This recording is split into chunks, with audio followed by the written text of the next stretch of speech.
Boa tarde a todas, todos e todes. Sejam bem-vindos para a última mesa do dia, desse quarto dia da jornada pedagógica.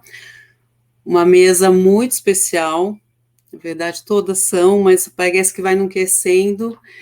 E hoje, para encerrar o dia, esse dia que a gente falou sobre o papel da coordenação e da direção na formação da comunidade leitora, a gente vem falando de currículo para formação de leitor, a gente vai agora falar de formação de sujeito, né? Então, a mesa é na escola e para além da escola, a literatura na formação do sujeito.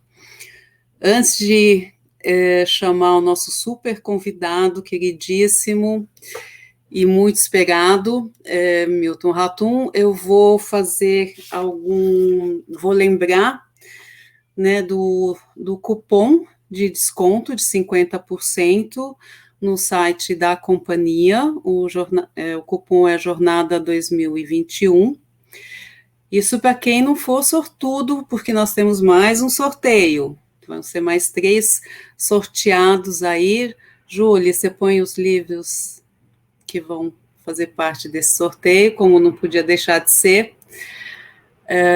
Milton Ratum tem uma trilogia, estamos ansiosamente esperando o terceiro volume dessa trilogia do Lugar Mais Sombrio.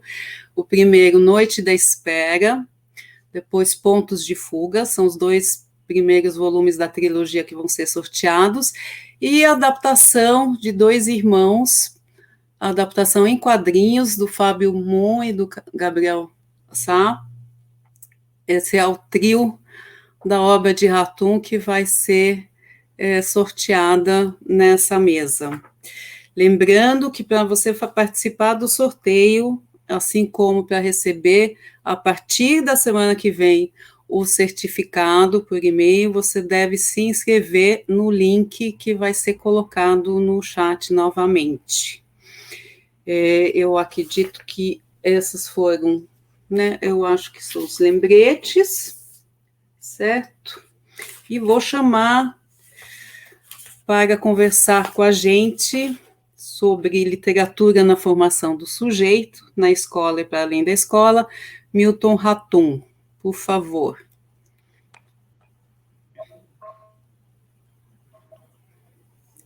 Olá, Milton, tudo bem? Seja muito bem-vindo.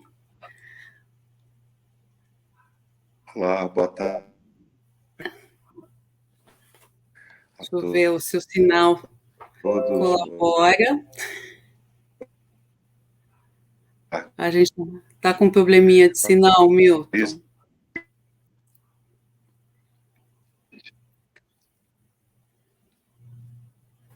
Acho que está cortando.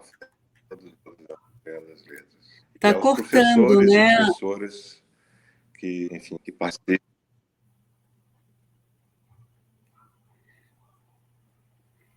Nós estamos com alguns problemas técnicos, fazem parte, né? Sempre. A gente está 1 ano e meio acostumando-se a lidar com essas questões técnicas. O Milton caiu, mas espero que volte logo aqui.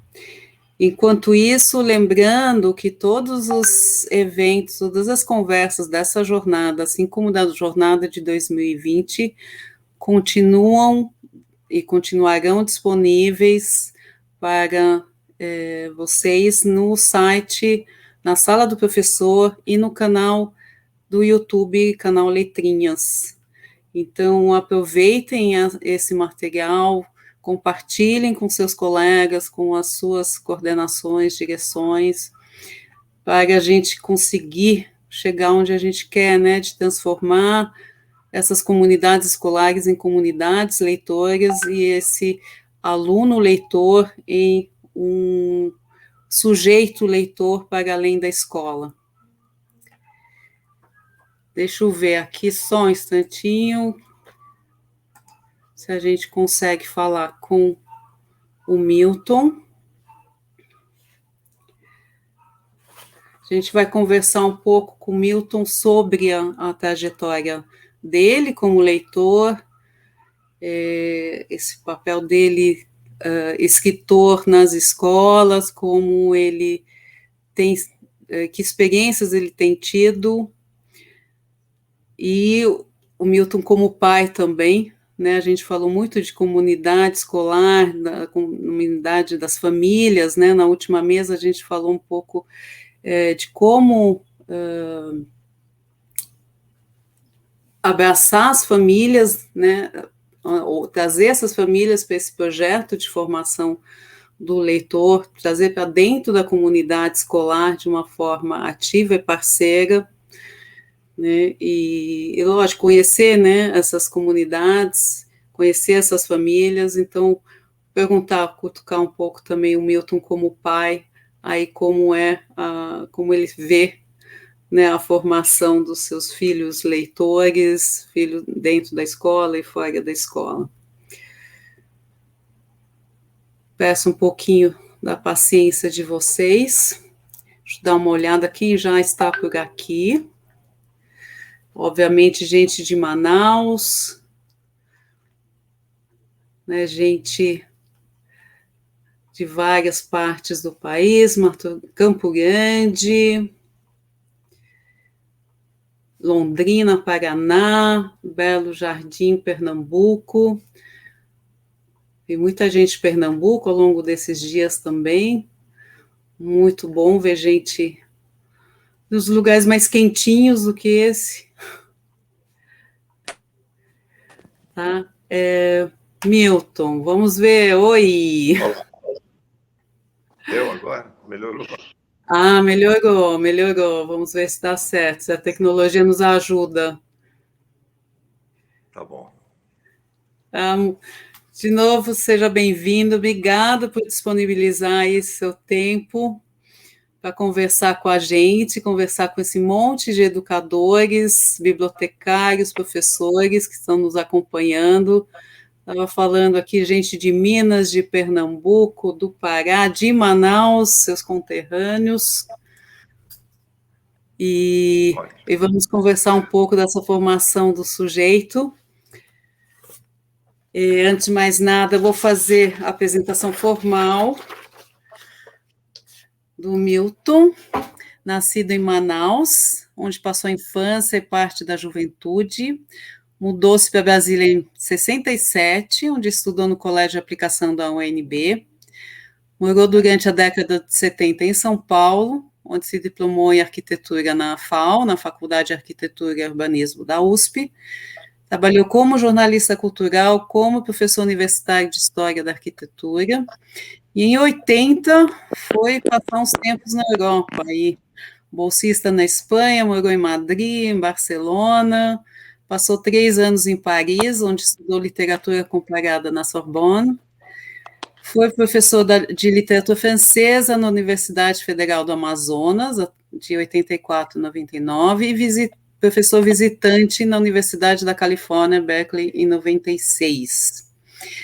Em 89, seu primeiro romance, Relato de um Certo Oriente, ganhou o Prêmio Jabuti de melhor romance. O segundo, Dois Irmãos, de 2000, foi traduzido para 12 idiomas e adaptado para televisão, teatro e quadrinhos.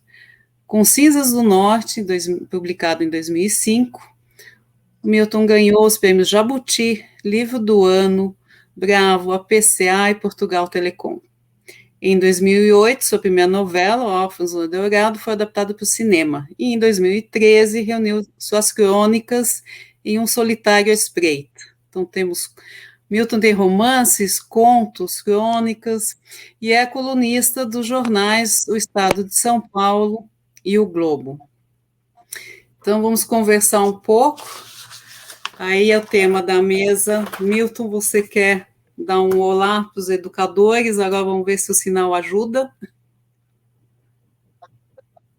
Então, quero saudar todas, educadores, educadoras e professores, professoras, todos os colegas e as colegas que estão participando dessa conversa.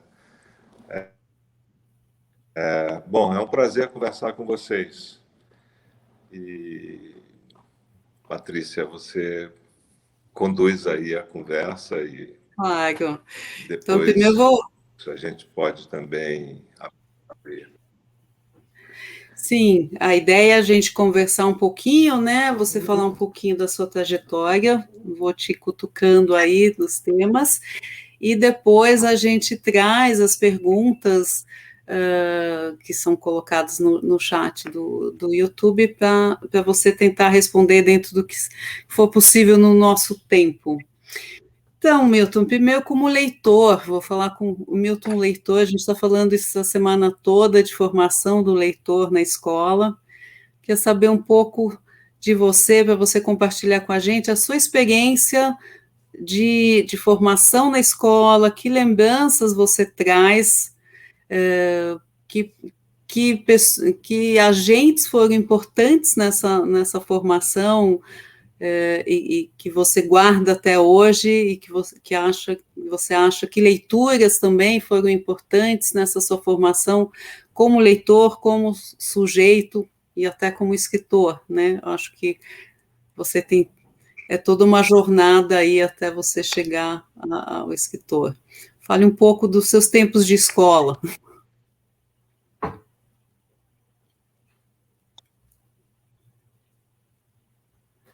Houve o problema de novo?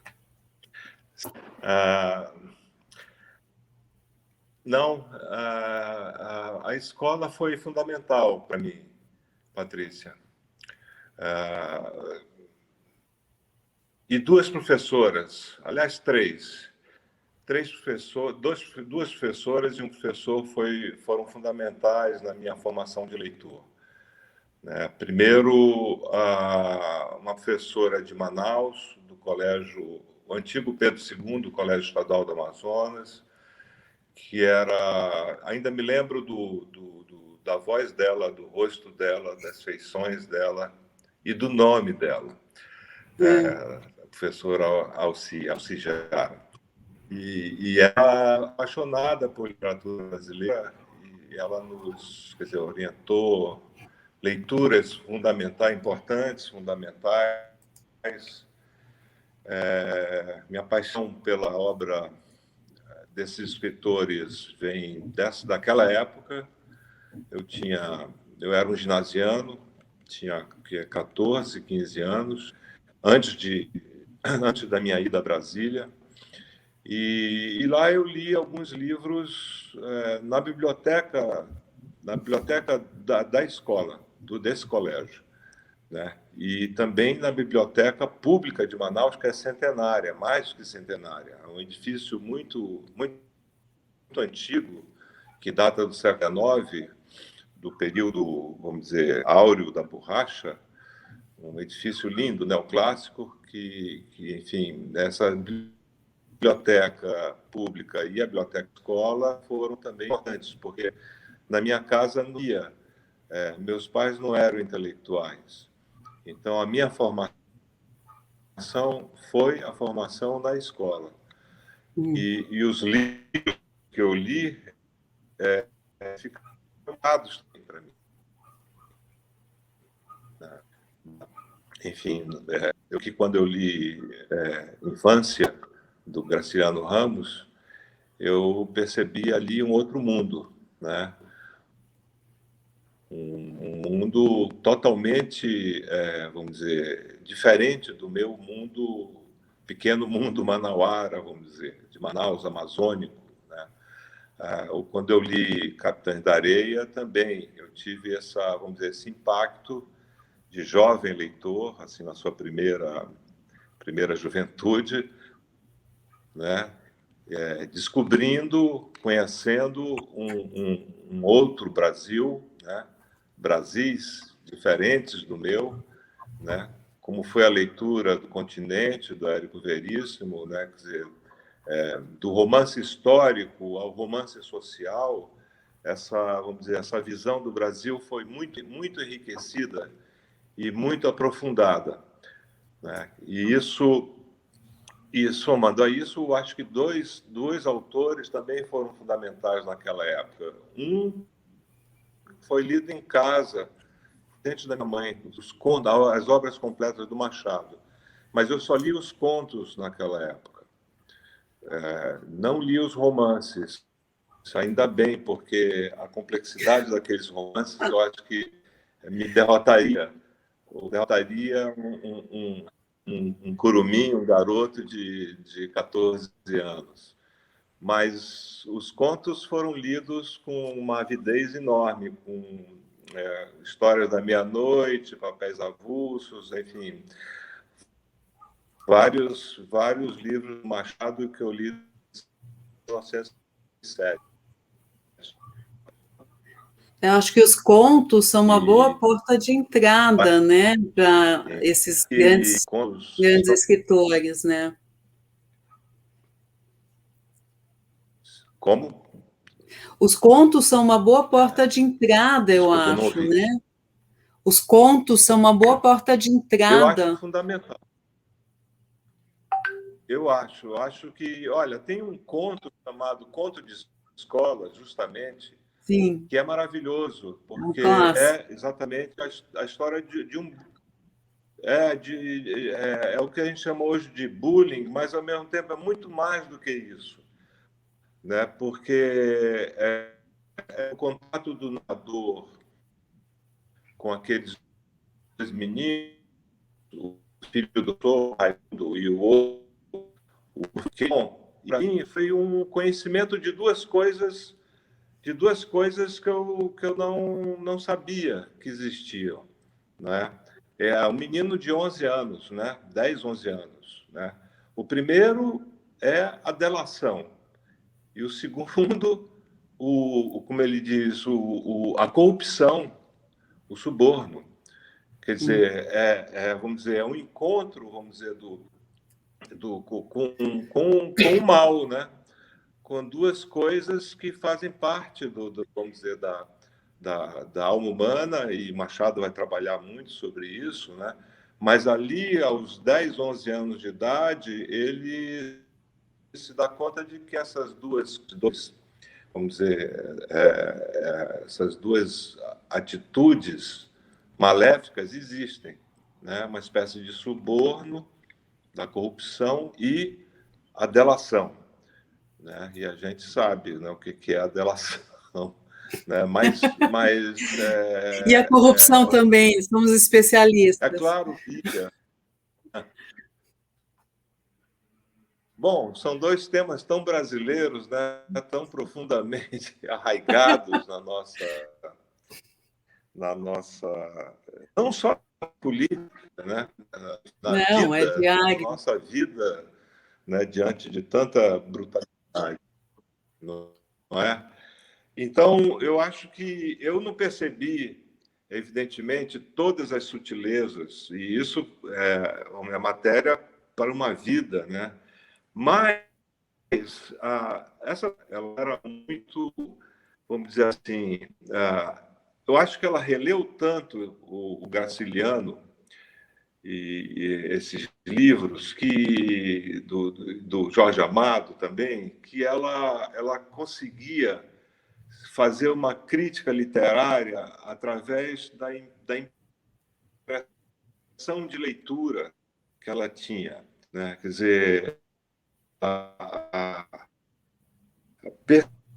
ali, vamos dizer, Milton, desculpa te interromper. a memória é um Milton, pouco fluida, um pouco realmente e a dificuldade. O sinal do Milton hoje não está colaborando com a gente. Vamos ver se conseguimos.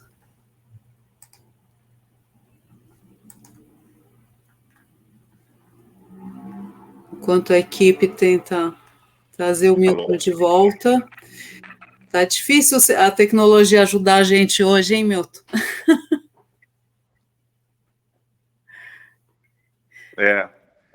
Não sei se dá,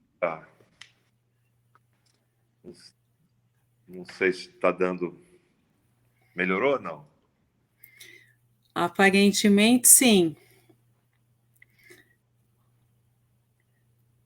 Não, agora congelou. Acho que voltar para onde você estava antes.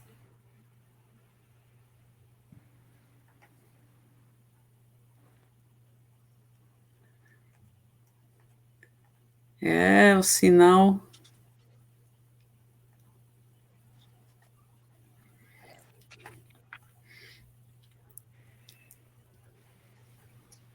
Oi, Milton. Não sei. Tem que andar Melhorou? pela casa achar um Dá para ouvir? sinal. Vamos tentar, né? Vamos ver se fica bom aí. Você estava falando de como essas leituras ficaram marcadas, inclusive sempre pela entonação da professora também. Essas leituras eram feitas compartilhadas com vocês, era feito em voz alta? Sim, sim, eram compartilhadas e alguns trechos, porque nós tínhamos que ler. Dá para ouvir? Não. Sim, sim, pode ir. Está dando para ouvir? Tá. Nós tínhamos que ler em casa, porque também não havia televisão, não havia internet, não havia nada, né? Nada dessas. Né? Não havia, só havia cinema, e vários cinemas, né? Manaus, e leituras. Né? Uhum. Então nós tínhamos tempo para ler. Né? E não havia também muita dispersão. Né? Bom, em casa havia disciplina. Havia uma disciplina, vamos dizer assim, horas de leitura em casa, Ah, tá. certo? Isso era uma determinação da matriarca, né? Então não dava para fugir disso, né? E tinha outra coisa, eu gostava de ler, né? Eu gostava de ler.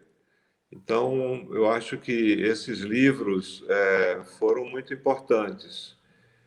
E, bom, outros também que eu já citei, como A Última Parte dos Sertões, que foi um livro importante também, né? Que esse eu não entendi muito, né? Eu não captei muita coisa. Mas eu pude, por exemplo, comparar a linguagem, o estilo do Euclides com o estilo totalmente diferente do Graciliano Ramos. Uhum. Então, isso para mim foi uma percepção importante naquele momento. Né? Quer dizer, eu pensei, se um dia eu escrever, eu não vou imitar o Euclides da Cunha. Você vai para você Eu, vai eu pro vou por um Graciliano lado, Ramos. eu serei vamos dizer, certamente um discípulo muito modesto, e aí com todos os superlativos, modestíssimo, do Graciliano, que é um estilo mais seco, né? Uhum. mais conciso. Né? Não que eu não goste do estilo de Euclides, mas vamos dizer, numa leitura, você estabelece uma empatia com o estilo do autor Uhum. também, né? Com a linguagem. Né? Com a linguagem e com enfim, a subjetividade, tudo que está ali, né? Implicado. Né? E o Euclides não foi um romancista. É Uhum. preciso dizer, ele não foi um romancista.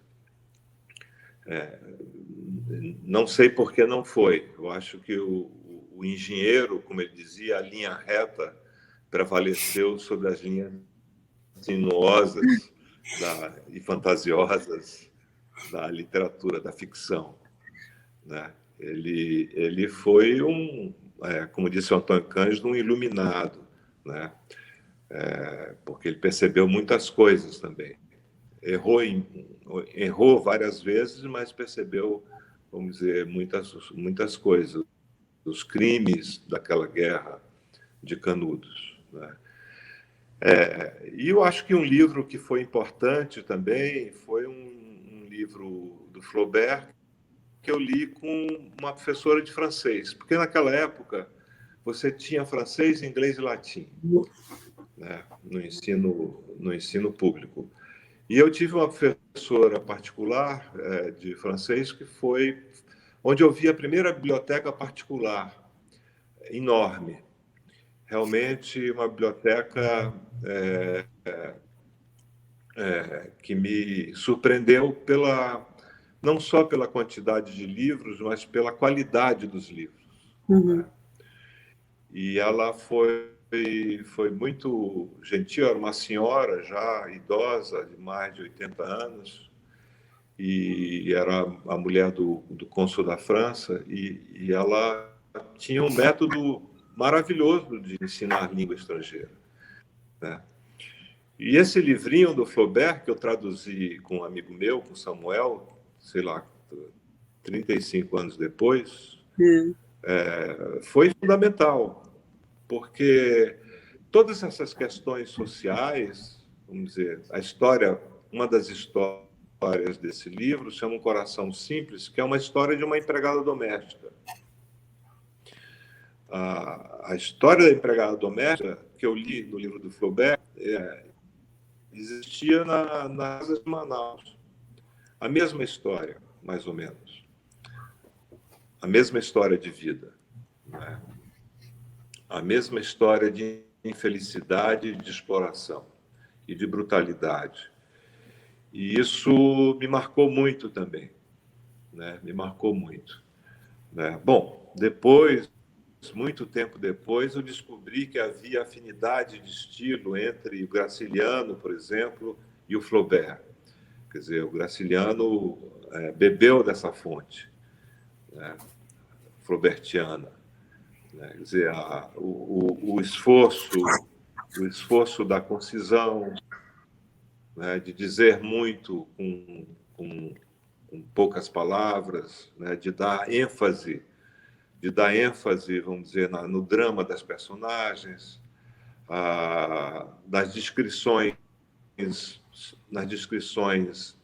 sem exagero, descrições que são apenas que fazem parte orgânica do movimento da trama, nada de gratuidade. Tudo isso eu aprendi muito tempo depois, não naquela época, é claro. Né?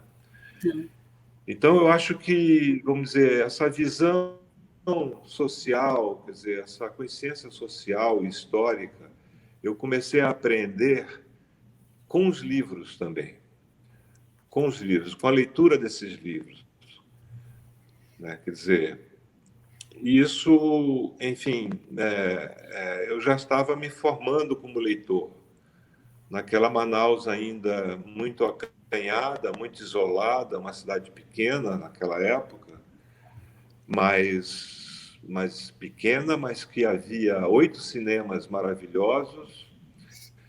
Na biblioteca pública havia uma cinemateca, exibiam filmes do Bergman, por exemplo, né? Nossa. Filmes clássicos, uma coisa espantosa naquela Manaus dos anos 60, né? E os grandes cinemas, né? A presença do Glauber Rocha, que passou por Manaus em 66 para filmar aquele documentário Amazonas, Amazonas.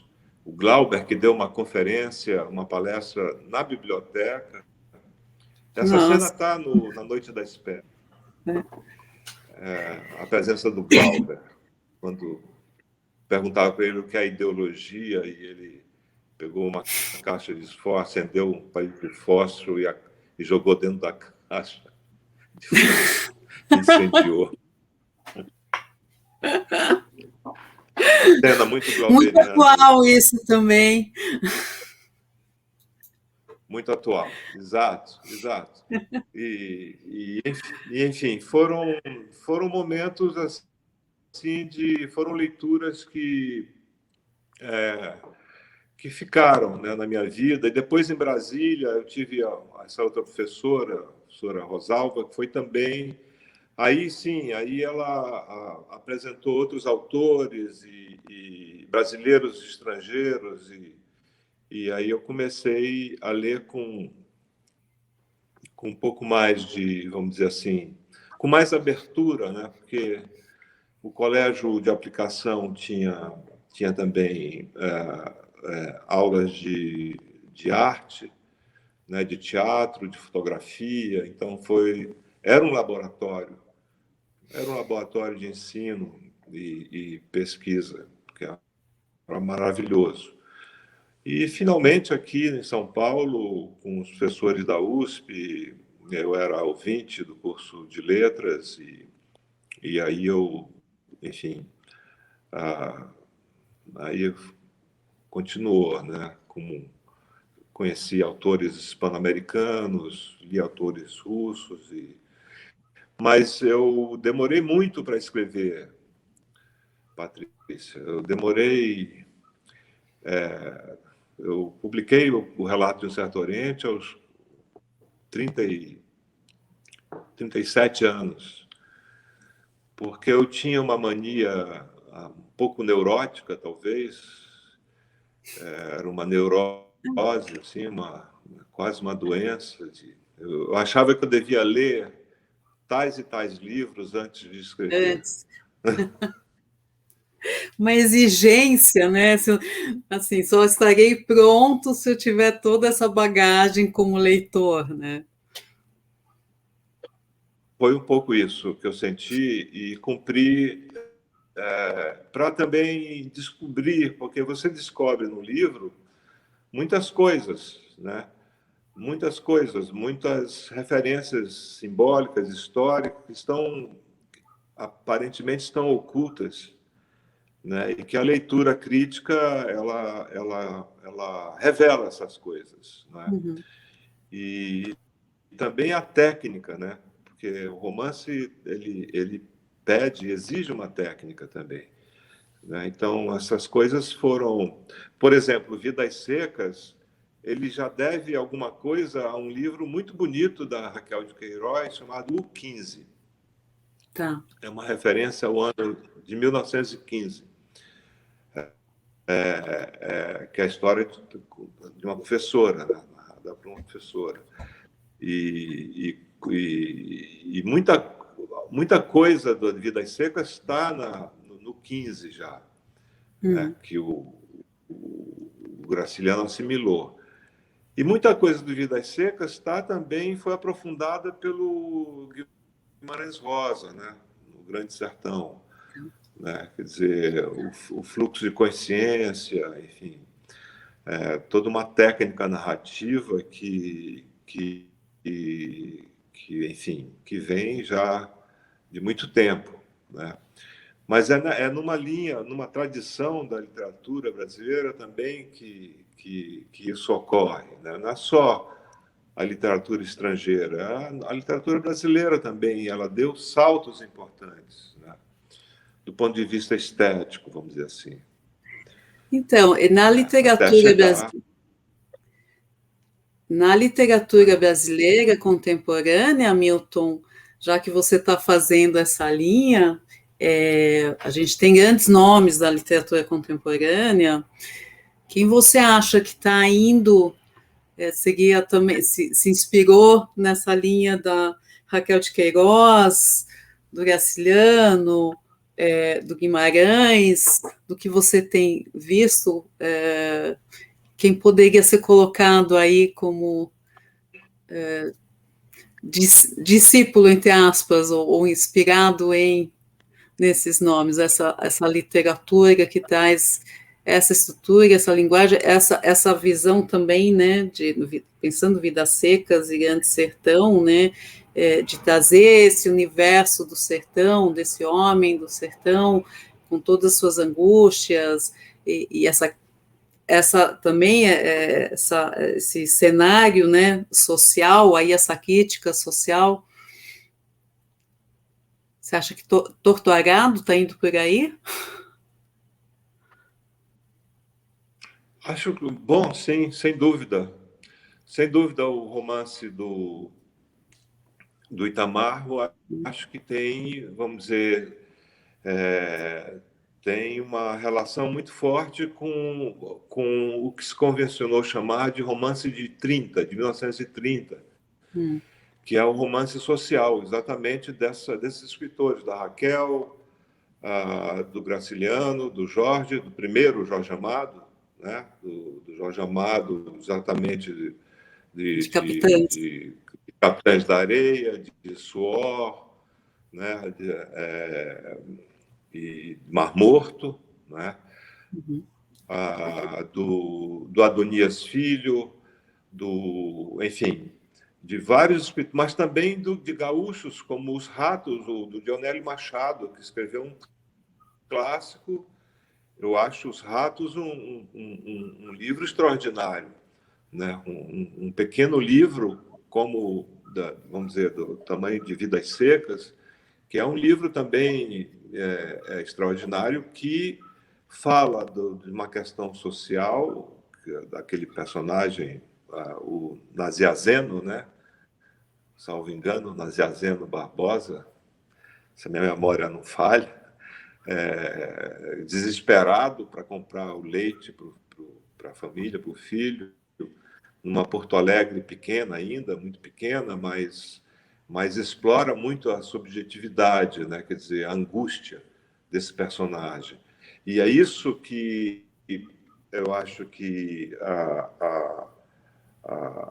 vamos dizer, o grande valor desse romance do Dionélio e do Graciliano, quer dizer, foi desenvolver, vamos dizer, ao lado da questão social, vamos dizer, um drama psicológico, um drama humano muito forte, né? Quer dizer, é o momento em que o romance ele não é só social, né? Ele tem, vamos dizer, uma dimensão psicológica muito forte. Essa conjunção do social com o psicológico, né, configurado num drama humano particular, é que, em uma linguagem muito apurada, é que dá grandeza a esses livros. E eu acho que... Pois não. Conquista o leitor, pensando agora nessa formação do sujeito, né, desse leitor jovem, eu acho que esse tipo, né, de obras que trazem esse cenário, né, essa questão social, essa crítica, mas aliada a essa questão muito individual, né, do sujeito, eu acho que não só cativam o leitor jovem, mas contribuem muito para essa formação do sujeito, né, desse aluno leitor, né? Sem dúvida, porque eu acredito no que o Antônio Cândido disse, que a literatura é também uma forma de conhecimento. Conhecimento de, vamos dizer, de uma geografia, de uma história, de uma, vamos dizer, de um comportamento social, psicológico e das contradições humanas, né? Quer dizer, não é algo, vamos dizer, gratuito, não é só um entretenimento, né? Quer dizer, há, evidentemente, o prazer da leitura, que é fundamental, né? Quer dizer, você ser, vamos dizer, agarrado pela linguagem, né? Você ser atraído Sim. pela linguagem, mas do que fala a linguagem? Fala dos conflitos, dos dramas humanos, né? E não só humanos, né? Quer dizer, quem leu Vidas Secas e naquela passagem da cachorra, da baleia, A baleia, né? que sonha com aqueles preais gordos, quem não se emociona com isso, Sim. né? Porque ali ele está falando vamos dizer, de um animal que será sacrificado, né?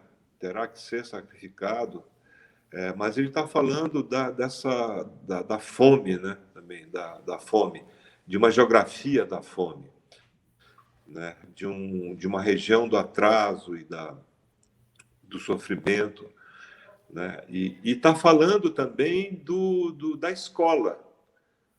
Vidas Secas é um romance que fala da importância, da relevância da escola, porque nas últimas páginas, assim, a Vitória, ela quer ir para a cidade cidade, para a cidade grande, porque ela quer que os filhos estudem. Essa é a última página de Vidas Secas, né? Ela quer que os filhos estudem, porque ela não quer para os filhos aquilo que eles são. E o que eles são? Como diz o Fabiano, eu sou um bicho, Fabiano. Essa condição quase animalesca, né, da ignorância, né, que está na região do atraso, né, quer dizer, eles não querem mais isso. E ela não quer mais isso, porque ela, mais do que ele, sonha. Ela que sonha a vitória. E não por acaso o nome dela é Vitória.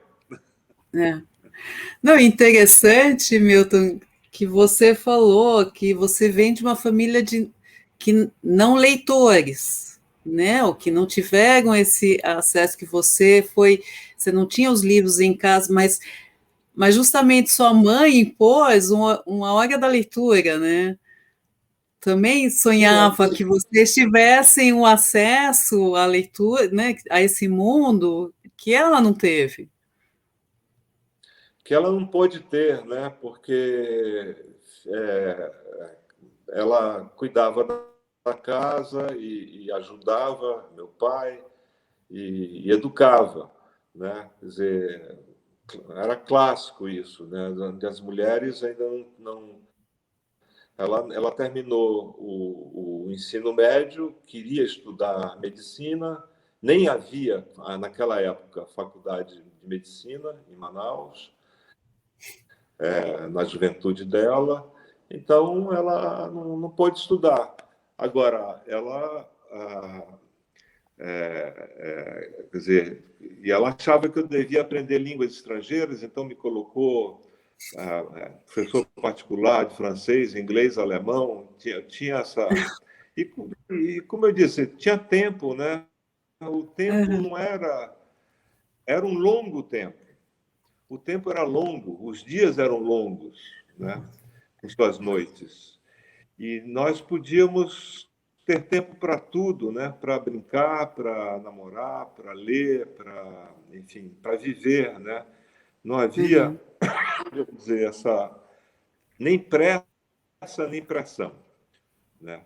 Para que você e também não tinha essa coisa, você tem que ser o primeiro, você tem que ser o melhor. Ela só queria que eu lesse, ela queria uma disciplina em casa. Uhum. E a disciplina existia também na escola, porque você imagina, naquela época, o uniforme do Colégio Pedro II era com gravata, abotoadura e botas. Em Manaus. Naquele clima ameno de Manaus, clima temperado, Super. como todos sabem, né? Sem calor, sem umidade. Isso, então, era uma coisa que uma disciplina um pouco rígida, um pouco não, bastante rígida, que lembra um pouco aquele romance, um clássico brasileiro, né, o Ateneu, né, do Raul Pompeia. Né? Quer dizer, não tinha aquele diretor terrível, né, horroroso, eu acho que o nome dele era Aristarco, mas tinha bedel, tinha punição, tinha tudo isso. Né? Tinha esse uniforme maluco, né? Maluco, você usava cinturão, gravata, como a gente estivesse em Londres, né? Numa cidade inglesa, que até hoje é assim. Né? Mas, enfim, foi a educação que eu tive, foi uma geração, minha geração passou por isso, naquela Manaus, naquela época. Bom, e depois... Mas nada disso também não foi traumático, vamos dizer assim, né? Os traumas vieram depois em Brasília, e aí é outra história. Anos 70, outra história, né? Deixa eu trazer aqui, a gente estava falando tempo, né? E o tempo é o nosso, acho que, maior objeto do desejo em todos os momentos, né, atuais. nessa jornada, muito tempo para formação, tempo para se dedicar à leitura, né, para se dedicar aos alunos, para poder achar as leituras e trabalhar e preparar essas leituras para os alunos. Né, os leitores falam, não tenho tempo para ler, né, porque é uma overdose, né, de estímulos e de tentações outras, né, também, e essa pressão, como você disse, também tem muita pressão, muita cobrança, né, a gente tem que fazer Sim. isso, tem que fazer aquilo, você entra na internet, você se sente pressionado a entrar em todos aqueles possíveis links, porque estou perdendo informação, estou perdendo oportunidades, estou perdendo, e na verdade você está perdendo um tempo precioso, né, com você mesmo e com os outros, né. Aqui a Jéssica Pereira, não sei de onde ela é, mas ela pergunta um pouco isso, né, na sua visão, a tecnologia e a internet auxilia ou mais atrapalha os estudantes no processo de formação do leitor? Falei, enquanto você estava no limbo, né, caindo, não, falei, também tem o Milton, leitor, escritor, tradutor e pai também, né? Pai aí de jovens. Como você vê, né? Porque também a gente tem que tomar muito cuidado de a internet está presente, essa linguagem também é um instrumento, a gente está aqui falando com educadores do Brasil todo, né? Mas como você vê na formação do leitor, você acha que a internet está roubando muito tempo ou esse leitor está lendo também de forma diferente nas redes e produzindo também de forma diferente das nossas gerações? Sim, diferente sem dúvida, Patrícia. Diferente da minha geração, talvez da sua, mas eu acho que é impossível generalizar, né? Há jovens que, enfim, que lidam muito bem com a internet, que continuam a ler, seja Uhum. o livro eletrônico, seja porque o livro eletrônico e o livro impresso, o Kafka, o texto do Kafka não vai mudar, é o mesmo. Só muda a O plataforma. Capitães da Areia é a mesma, só muda a plataforma. Agora, que a internet e os jogos, os games, etc., tudo isso ajudam na dispersão do jovem, eu não tenho a menor dúvida, né? Isso é claro, né? Se isso, até que ponto isso interfere na formação humanista desse jovem, ou até desse adulto, já universitário, eu não sei dizer. Eu não sei responder a isso. Porque o mais importante para mim é essa formação humanista básica que nós perdemos. Hoje há um colapso do humanismo. E há um colapso do humanismo, não, acho que não se deve atribuir à internet, né? Não. Eu acho que é uma questão de políticas públicas, né? É uma questão de políticas públicas, né? Quer dizer, e aí nós entraríamos num outro campo, né? Que não convém, nem temos tempo para isso, né? Mas, por exemplo, quando um governo, uma política pública, ela hostiliza as ciências humanas, ela hostiliza a obra de um educador fundamental, conhecido no mundo todo, lido no mundo todo, como Paulo Freire, isso daí significa vamos dizer, um corte que é uma censura, mas também é um corte epistemológico em relação Uhum. à educação, à formação e à alfabetização de brasileiros, de crianças, de pessoas humildes, né? Então, eu não eu acho que o grande inimigo não é a internet. né? Eu acho que ainda eu acho que é uma questão de políticas públicas, né? E eu sou filho vamos dizer, minha geração estudou em colégios públicos, né? Se formou em colégios públicos, né? E isso a gente sabe que foi totalmente desmontado durante a ditadura, os 25 anos de ditadura, né? Eu acompanhei isso passo a passo, né? Esse desmonte, né? E agora voltou, né? Esse desmonte voltou com muita força, né? Mas eu dou muita importância à escola, eu gosto de conversar com os alunos e professores, alunas Sim. e professoras. Eu Você é um visitei grande dezenas. parceiro. Como? Você é um grande parceiro nosso nessa jornada aí.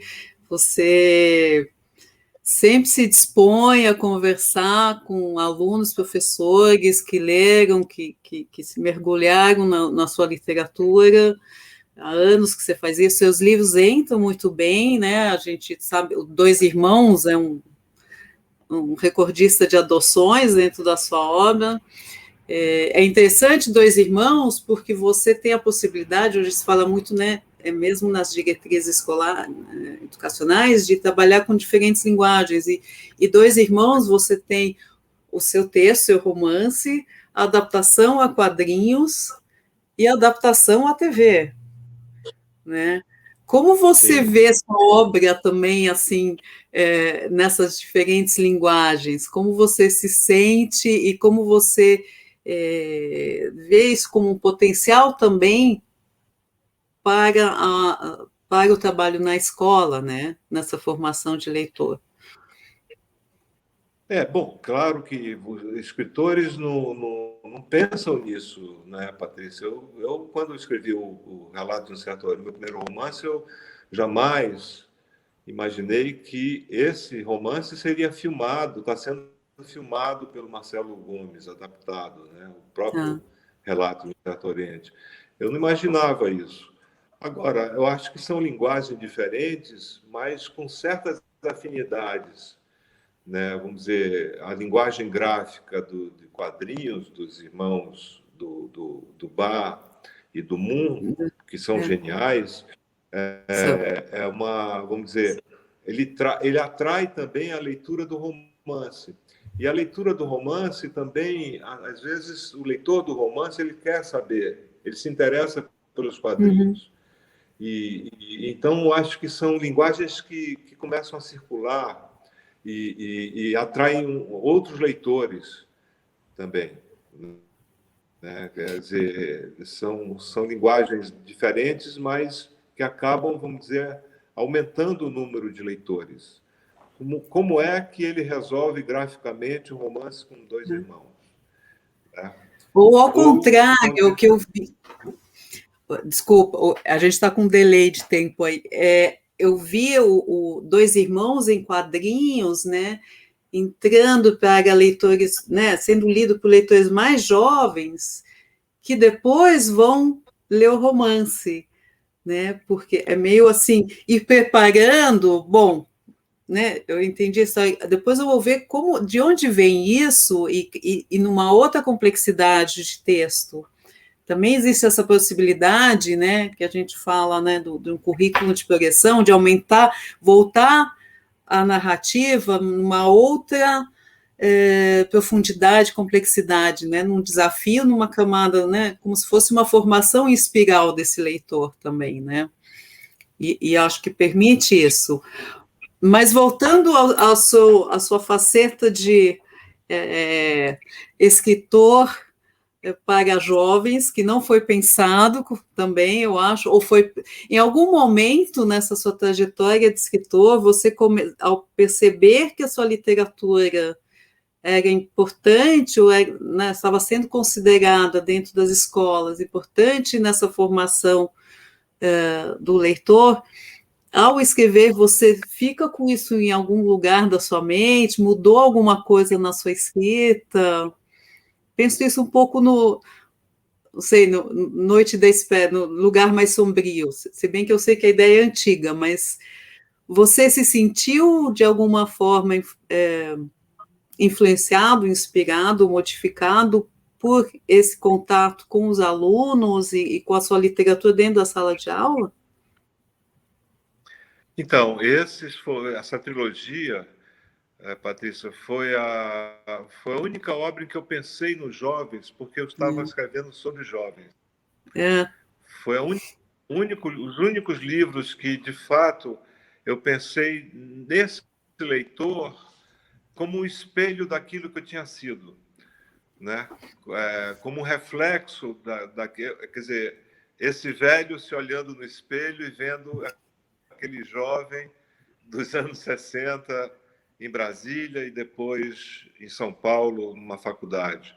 Quer dizer, a ideia da formação, em um sentido muito amplo, né, dos sentimentos, né, da intelectualidade, da formação plena, como dizia o Goethe, que fundou o romance de formação, né, no século XVIII. Quer dizer, eu pensei vamos dizer, nesses jovens como vamos dizer, um reflexo da minha própria vida, né, pregressa, né? Quer dizer, como eu gostaria de ler. Agora, isso, claro, não é um romance juvenil, né? Não é um romance vamos dizer, feito para jovens. Ao contrário, ele tem muitas referências que foram literárias, que foram minhas referências em Brasília e depois em São Paulo, né? Referências de poetas, Fernando Pessoa, poetas ingleses e brasileiros, né? Foram as minhas leituras de um certo período da juventude, da vida universitária, e todas as contradições também políticas e sentimentais, afetivas, né? Sexuais, enfim, a descoberta, não só a descoberta da sexualidade, mas a jovens da minha geração que se assumiram homossexuais naquele momento, romperam com a família, tiveram que romper com a família, que é o caso das duas personagens, da Marcela e da Laísa, que vão para a Amazônia, né? Então, eu tentei juntar, vamos dizer, uma opressão da família naquele momento, de desejo de liberdade, né, inclusive sexual, com a opressão do Estado. Fica muito claro. Milton, não sei se todo mundo. Você pode falar só um pouquinho da trilogia, qual que é a narrativa, sem dar muito spoiler, mas só o roteirinho básico para o pessoal saber? Assim, bom, então, é uma história narrada primeiro, por um personagem, o Martim, que já está no exílio, ele está em Paris, relendo e reescrevendo os diários dos amigos dele e o próprio diário dele, né? Quer dizer, ele está reconstruindo uma memória. Alguns desses diários foram roubados por ele, é preciso dizer também, né? Ele era diz o personagem, você é um ladrão de memórias, né? Porque ele roubava cadernos de uma amiga, de um amigo, para depois reescrever sobre isso, né? Então, é uma história de um pequeno grupo de jovens que começa em Brasília e continua em São Paulo, no ponto de fuga, né? Mas é também a história particular de cada um, de cada um desse grupo, né? De rapazes e moças que enfrentam esses preconceitos, enfrentam a ditadura, outros vão por caminhos diferentes, né? Outros também são traidores, enfim, e se desgarram. Quer dizer, são histórias particulares escritas pela voz e pela dicção, pelo tom de cada um, ou de cada uma, porque há várias narradoras também, no ponto de Sim. fuga, sobretudo. Então é isso, é um quadro, uma espécie de crônica que fala sobre todas as nossas mazelas daquela época e dos nossos impasses, né? Da busca de um sentido para a vida, né? Quer dizer, é um romance, são dois livros que tem, vamos dizer, jogos temporais, né? E espaciais, porque há uma narrativa em Paris, uma narrativa em Brasília e uma em São Paulo, né? São três lugares em momentos diferentes, né?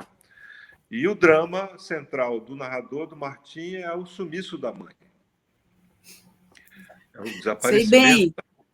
bem. A gente está esperando saber esse final do drama. Saberão. Saberão. De algum modo eu já sei. Desde Mas 2000. eu acho que esse romance realmente, né, já é muito, né, definido ou descrito como um romance de formação, e acho que, na verdade, o fato de serem, né, personagens jovens, pelo menos no começo, né, o primeiro volume tem muito essa força, né, essa busca, essa angústia desse Martim, dos seus amigos e tal. Isso é um apelo muito forte, né, lógico, para esse leitor jovem. Por isso que você não escreveu para esse jovem, mas ele se reconhece, identifica, assim como os leitores mais velhos também resgatam isso, né? Por isso que você não precisa estar em formação para ler romances de formação, né? Porque você revive muito isso também, né? Quando você lê. E eu acho que uma coisa muito um plus, né? Um a mais é justamente ser uma trilogia. Eu estou pensando em escola, né? Nessa formação do leitor. Como é que a gente estimula também novos leitores, né? Eu lembro muito, e eu vejo isso, e é uma constante, de quando você gosta de uma história, de uns personagens, e sabe que tem uma continuação, você quer continuar acompanhando, né, aqueles seus mais novos amigos, né? Então, acho que é uma forma também, né, as coleções, as trilogias, a gente vê como fascinam, né, e como é, fidelizam esse leitor, né? Então é uma forma também de você proporcionar mais leituras, né? Sim, quando eu falei do conhecimento, citando Antônio Cândido, quer dizer, a transformação do Brasil, né, dos anos 60 para os anos 70, e como que isso, como que aquela, vamos dizer, aquele período, vamos dizer, longo de opressão voltou, né, voltou ao Brasil, né? Quer dizer, foi uma espécie de pesadelo, né? Nós estamos revivendo mais ou menos um pesadelo que lá atrás não foi resolvido, né? Não foi resolvido. Quer dizer, quando você vê um general dizer que sem voto impresso não haverá eleições, né? Eu Você, arrepio. os fantasmas do passado, né? Da noite da espera e do ponto de vista, eles vêm com tudo, né? Eles voltam com tudo, né? Mas eu acho que, por exemplo, uma escola de Brasília que leu o livro, os alunos leram, os jovens, alguns não conheciam, não sabiam da existência, como era a ditadura. É incrível isso, né? Eles não sabiam, eles moram em Brasília, aliás, é de uma cidade satélite, né? Verdade. Eles não sabiam que aquilo, como que surgiu essa cidade satélite onde eles moram, né? Eles achavam que, eu não sei o que eles achavam, né? Quer dizer, do ponto de vista da geografia, vamos dizer, das migrações internas, né? Cidades que foram construídas, favelas que se tornaram cidades, mas que eram favelados no plano piloto, né? No plano piloto. Né? Então, são essas transformações também espaciais que eu tentei abordar, né? Sobretudo na Noite da Espera. Né? O que é Brasília? O que foi Brasília para esse jovem que chega lá aos 15 anos de idade, quando a cidade tinha só 7 anos? A cidade estava em construção ainda. Não havia brasilienses. Né? Eram jovens do Brasil todo que estavam ali, foram para lá. O que era isso? Como era a vida ali? Então, eu tentei, enfim, fazer uma espécie de pintura, de afresco desse período, né? Falando das vidas particulares, que é a matéria do romance, que é falar Sim. particular, né? Da vida de cada um. Não, e é isso o poder da literatura, né? Falando desses jovens, né?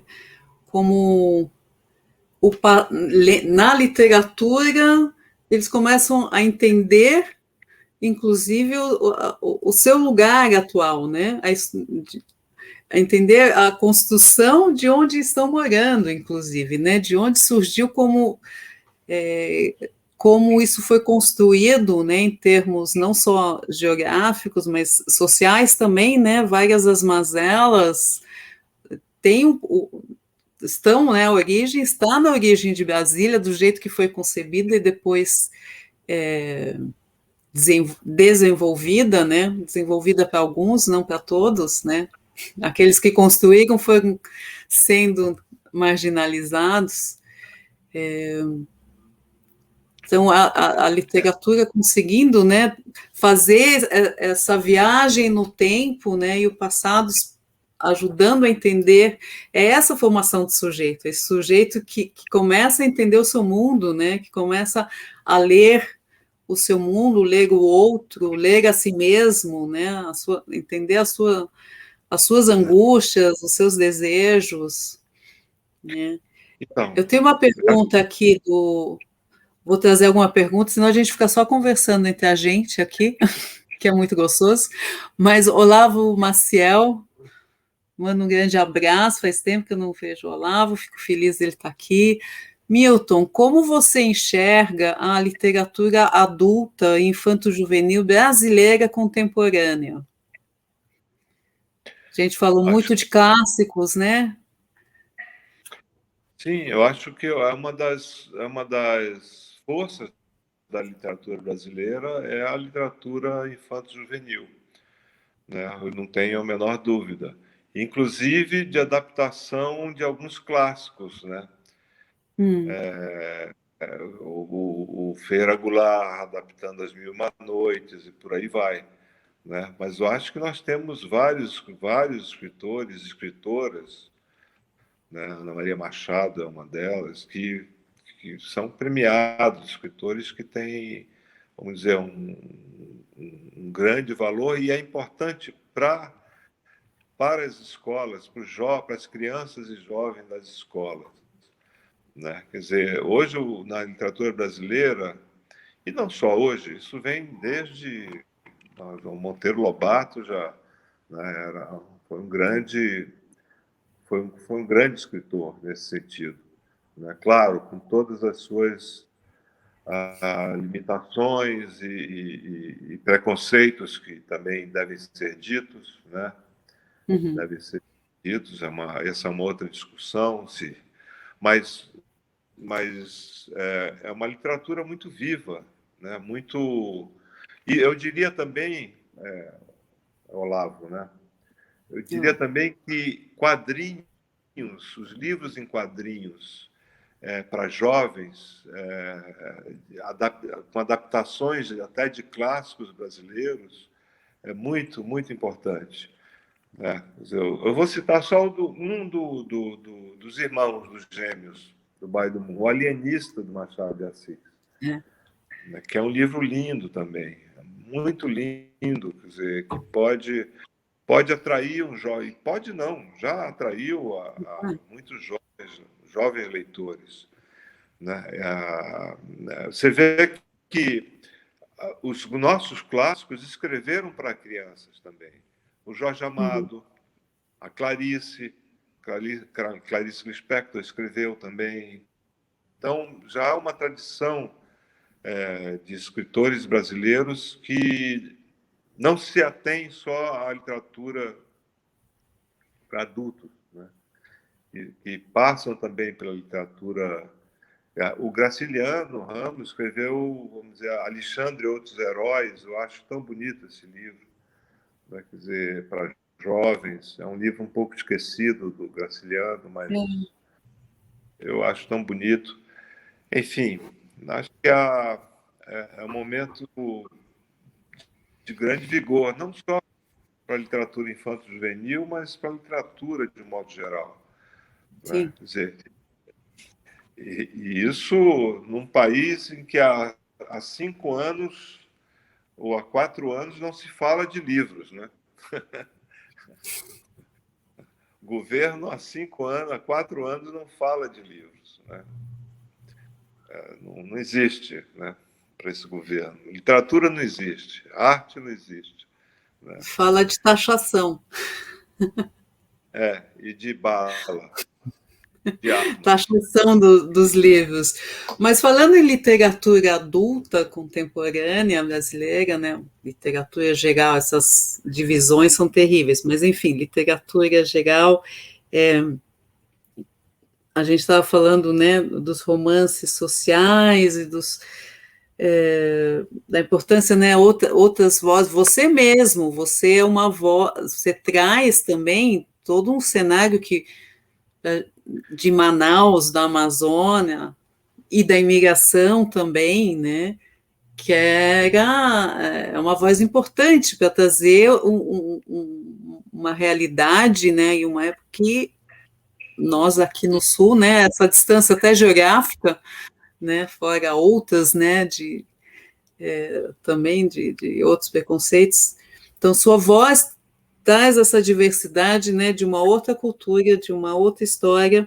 E na literatura contemporânea brasileira, como você vê essas novas vozes também que estão abrindo espaço, né, e representando uma série de culturas e histórias invisibilizadas e esquecidas né, e caladas durante muitos anos. Giovanni Martins, com Sol na Cabeça, enfim, o próprio Itamar, enfim, autores, inclusive de temática, né, LGBTQ+, enfim, várias vozes indígenas, né, também, né, vozes de escritores indígenas ou escritores que trazem essas histórias não esquecidas, simplesmente apagadas da nossa história, que agora ressurgem com essa literatura também. Acho que tudo isso é fundamental, porque é como se tudo isso estivesse um pouco represado, sabe?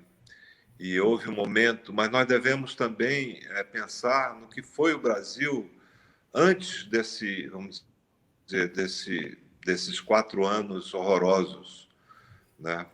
Desses últimos 4 anos, que é um quadriênio realmente de pesadelo, né? Houve uma inclusão social no Brasil, inclusive da universidade, de negros e de índios, e de indígenas, que nunca antes tinha havido. Estou falando dos 15, 20 anos anteriores a esses 4 anos sinistros que nós estamos vivendo, né? Os últimos 4 anos. Então, hoje, vamos dizer, há vários escritores negros e indígenas importantes, mas eles já existiam, né? Muitos já existiam, né? Porque a gente não pode desconsiderar a literatura oral, por exemplo. Sim. Né? A gente não pode dizer os mitos indígenas, por exemplo. Quer dizer, isso foi reelaborado, né? Alguns indígenas hoje, vários, né, estudaram em universidades, né? Alguns são antropólogos, até para estudar os brancos, né? Agora é preciso estudar os brancos também, né? Os brancos estudaram muito hoje em dia, agora eles precisam estudar os brancos. É isso que estão fazendo. Uhum. Né? Eu conheço vários em Manaus que estão estudando os brancos, a sociedade, vamos dizer, branca, né? Elitista, né? Quer dizer, é também importante. Né? Então, e há livros fundamentais. Você citou alguns autores, eu citaria A Queda do Céu, como do Schopenhauer e do Bruce Albert, como um dos grandes livros da nossa literatura, sabe, Patrícia? Eu acho esse livro extraordinário. Extraordinário. Eu acho que é um marco na cultura brasileira contemporânea. A Queda do Céu. É um livro que foi transcrito, foi traduzido do Yanomami para o francês. A história dele é muito sinuosa, né? E depois do francês para o português. E os Yanomamis constituem um povo indígena ameaçado nesse momento. Uhum. Ameaçado, suas terras estão sendo invadidas, né? Quer dizer, há uma tragédia em curso hoje na região do Yanomami, né? E é um livro, vamos dizer, espantoso, de todos os pontos de vista, da linguagem, da simbologia, da cosmologia, da história, da política, da tentativa de cooptar um indígena, né? Dos brancos cooptarem o indígena, o próprio Schopenhauer, que fala dessa transformação, dessa consciência. Então, foi muito bom citar esses escritores e escritoras, porque eles, vamos dizer, rompem uma barreira. Né? Rompem uma barreira. Quer dizer, os escritores hoje não são mais os escritores e escritoras da classe média, né? Como era na minha época da FAO, onde só havia a classe média e a elite na Faculdade de Arquitetura da USP. Hoje, mais da metade dos alunos vem da periferia, certo? Vem da periferia. O único professor negro na minha época era o Milton Santos, um grande pensador. Foi meu orientador na FAO, meu trabalho de iniciação científica. O único. Isso precisa mudar. Está mudando um pouco, né? Está mudando um pouco. Não, é importante porque essa mudança ela vai mudando até a academia, né? Os cursos de graduação e as linhas de pesquisa dentro da universidade, né? Então, isso se reflete, para a gente ver, a gente está na educação básica, isso se reflete, por exemplo, nas leituras de vestibular, né? Nós estamos faladas leituras obrigatórias, né? Nas listas de leituras obrigatórias de FUVEST, Unicamp, especialmente Unicamp, você já vê outras literaturas entrando, né? Seja de clássicos, que ficaram também esquecidos ou deixados de lado, o próprio resgate de Lima Barreto, né, nos últimos anos aí, mas Maria Firmina dos Reis, né? Ou literatura contemporânea, que fica nessa discussão, é um outro formato. Por exemplo, a Unicamp coloca em poesia a obra Sobrevivendo no Inferno dos Racionais, né? Então, é música, rap, que virou, que é aceita ou é colocada no lugar de poesia, né? E que traz todas, é uma poesia de denúncia, é uma Sim. poesia que traz, né? Então, é importante isso, né? Esse acesso ao ensino superior vai muito além, né? De entrar no mercado de trabalho, entendeu? De empresas, é o próprio lugar, né, de se fazer conhecimento, né, de se criar, de ampliar as pesquisas, inclusive em educação, em letras, esse acesso dessas minorias, que não são minorias, são minorias sociais, né, porque não vamos dizer que os negros são minoria, num país que 54% da população é negra, mas que são tratados como, né, minoria, modificando, né, a produção de pesquisa e de conhecimento, né, e, portanto, e também de literatura, né. Sim. Vamos ver aqui se tem alguma questão. Um livro, por exemplo, como O Despejo. O Quarto Despejo, Sim. Não, fundamental. E Por exemplo, entrando meu em filho listas leu. de vestibular. Seu filho leu? Sim, meu filho leu, né? E se impressionou com isso. Ele sabia ele sabia da questão da desigualdade, isso ele sabia.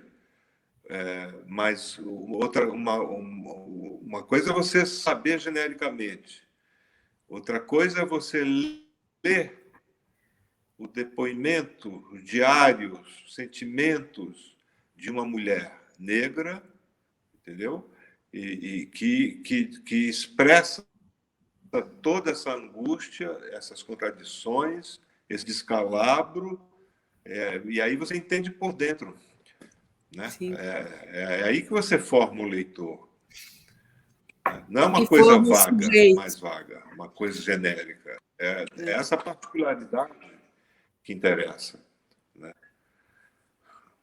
Sim, não é a notícia, não é um dado, né, um fato, um relato né, de jornal, a literatura te faz sentir na pele, né, com uma linguagem, né, essa é a boa literatura que mexe, né, que te faz sentir aquele lugar, né, e te pega, não é um fato, né, não vai pelo racional, você realmente se emociona e se coloca naquele, e sente aquela dor, né? E aí pode ser Eu me sensibilizado lembro para de a questão. uma frase.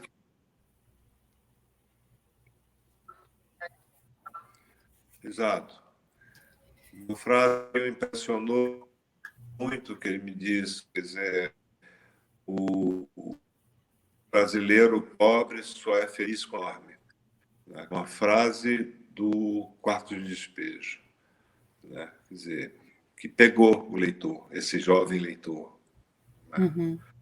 E a partir dessa frase você pode, ela dá, vamos dizer, panos para manga, né? Quer dizer, você pode falar sobre isso. Né? Você só é feliz quando dorme, né? Ou só tem paz quando dorme, mas eu acho que é feliz. Ele usa esse adjetivo. E isso ele me mostrou, ele veio falar depois e comentar. Quer dizer, são coisas que. Bom, toda a história do preconceito em torno dessa mulher, dessa escritora, né, em torno vamos dizer, da, da condição de classe, né, quer dizer, da não aceitação. Né? Isso existe até hoje e tem que ser combatido o tempo todo, essa coisa elitista, sabe, de também querer sacralizar a literatura, essa coisa um pouco acadêmica demais, né? Quer dizer, a gente tem que romper com isso. Romper com isso. Milton, nosso tempo está infelizmente acabando, mas eu tenho que anunciar, deixa eu tentar aqui ver os nossos sortudos da tarde, que vão ganhar Noites da Espera, Pontos de Fuga e a adaptação de quadrinhos de Dois Irmãos. A Mayra Rúbia dos Santos Sales, de Montes Claros, Minas Gerais. Angélica Cristina Bezerra da Silva, de Natal. E Ardeli Bonfim Teles de Faria, de Paraná, Tocantins. Olha só, Minas, Rio Grande do Norte, Tocantins, acompanhando aqui a nossa conversa. E levando a literatura de Milton e a obra dos gêmeos, né, do Fábio e do Gabriel para casa. Milton, queria te agradecer mais uma vez aí pela sua disponibilidade. Quero aproveitar e agradecer sua grande parceria nessas caminhadas aí pelas escolas. Eu acho que é generoso e pensar nesse leitor, né? Eu acho que é muito importante para esses leitores conhecer, terem a possibilidade dessa troca direta com o escritor, inclusive sonhar talvez escritores algum dia. E acredito também que essa troca seja importante para o escritor, né? Porque você passa anos solitário também escrevendo, né? Você disse que demorou para começar a escrever, mas também você tem, né, essa exigência, né, que você demora no livro, né? Essa escolha, né, das palavras. E eu acho que é importante para você ter esse contato, né? Pode falar. Então, só para me despedir, Patrícia, agradecer a todos vocês, da editora, das professoras e professores, bibliotecários. Eu queria dizer duas coisas. Era que meu prazer e aluno.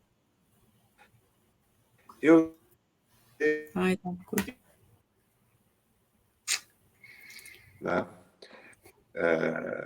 Eu só quero agora conversar com professores e alunos. Chega de festival de literatura. Né? Um professor da USP, o Willy Boll, que escreveu um belo livro chamado Grande Sertão.br, né? Sobre o Grande Sertão Veredas, ele publicou pela editora do Sesc, um livro sobre a obra de um escritor paraense desconhecido, infelizmente desconhecido, da época da geração do Jorge Amado, que é o Dalcídio Jurandir. E o livro do professor Willy Boll chama-se Boca do Amazonas. Na epígrafe, ele usa um relato, vamos dizer, uma frase de um dos personagens do romance Três Casas em um Rio, do menino Alfredo.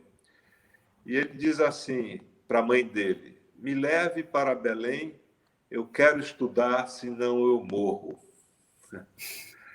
É a frase de um menino, do personagem desse livro do Dalcídio Jurandir. Eu quero estudar, senão eu morro. E a outra epígrafe é do Walter Benjamin, de um texto curto que se chama Narrar e Curar, que ele diz assim, o Benjamin: e assim se coloca a pergunta, se a narração não formaria o clima propício e a condição favorável para várias curas. E mesmo se não seria toda doença curável, se apenas se deixasse flutuar para bem longe, até a boca do rio, na correnteza da narração.